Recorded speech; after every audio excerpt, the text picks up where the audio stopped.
Sobre a nova ordem mundial visível, ela surgiu há pouco tempo. De uns 8 anos para cá, vem se falando nessa nova ordem mundial, que é uma organização dos países através de um regimento, de um bloco de controle. Até a Segunda Guerra Mundial, você tinha os países praticamente livres, entende? Cada um tinha seu mercado interno, seu produto interno bruto, as suas exportações, os seus trâmites com outros países, livremente. O Brasil, ele negociava café com a Alemanha do Hitler, né? Embora Hitler é austríaco, é claro, a gente sabe, mas ele era líder na Alemanha. Então a Alemanha sempre foi uma grande parceira do Brasil. A chancelaria deles lá da Alemanha, do Hitler, é a abertura dos filmes do Oscarito e aquele Grande Otelo. Aparece a chancelaria de Hitler. Quando aparecia a propaganda do governo de Hitler, que começava, aparecia a chancelaria dele. Eram uns negócios borbulhando água, tipo uns chafarizes. E os filmes do Mazzaropi, não, do Grande Otelo, Oscarito, começavam do mesmo jeito, porque toda a produção de cinema brasileiro foi feita pelos alemães, por Hitler. Entende? Então havia vamos dizer assim, antes da Segunda Guerra Mundial, havia um livre comércio, não havia embargo. Embargo é uma palavra bonita para falar sacanagem. Os Estados Unidos fazem uma sacanagem grande com Cuba, mas Cuba é um país... polarização. Não estou falando se Cuba presta ou não presta, ou prestava ou não prestava. Tá certo? Porque o povo sempre puxa para esse lado. Mais Cuba, mais Che Guevara, mais Fidel. O povo é polarizado, né? O mães é que é o problema, né? Mas... eles vêm nessa. Aí pega até o contexto. Ao contrário disso que você está falando, aí pronto. Entende, Ela? Então o que acontece? Os países eram livres. Não havia negócio de embargo.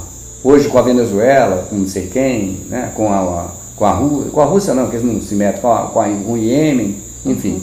Não havia essas coisas de americano dizer o que vai fazer no país dos outros e acontecer. Então os países tinham livre contato para regir seu dinheiro, para regir o dinheiro do outro em câmbio internacional. Era tudo mais livre. Da Segunda Guerra Mundial para cá, formou essa ordem que está hoje aí, com os Estados Unidos imperando junto com a Inglaterra e os aliados da Segunda Guerra, que dominaram tudo, tudo deles, eles ganharam na guerra, né? E agora diz de uma nova ordem mundial, que é a dessetorização desses países. Não estamos falando aqui de famílias, isso não muda. Os patrícios são os mesmos lá da Grécia que derrubaram lá o Império Grego para criar o Romano.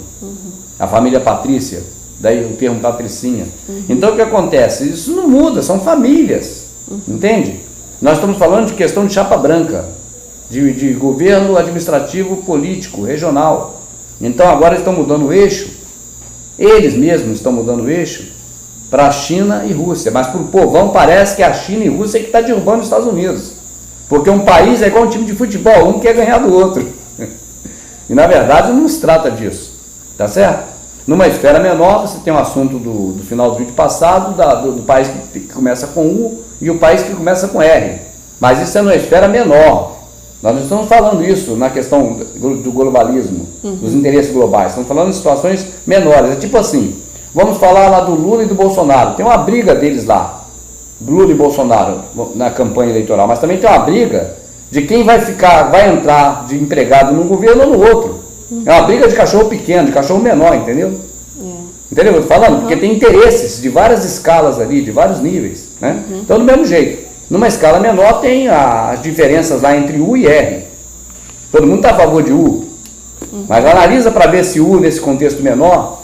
Agora, isso não tem a ver com a questão, vamos dizer assim, na esfera maior, ou seja, no macro, né? Isso tem, não no micro, mas no intermediário. Agora, quando você fala dessa nova ordem mundial, que começou a ser propagada para nós há uns 7 anos, 8 anos atrás, está falando da visível. É uma ordem mundial que é provisória e muito curta.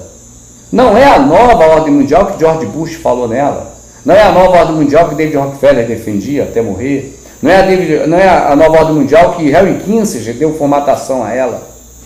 Aquela é outra nova ordem mundial. Ela não passa por países. Ela chega ao regente supremo.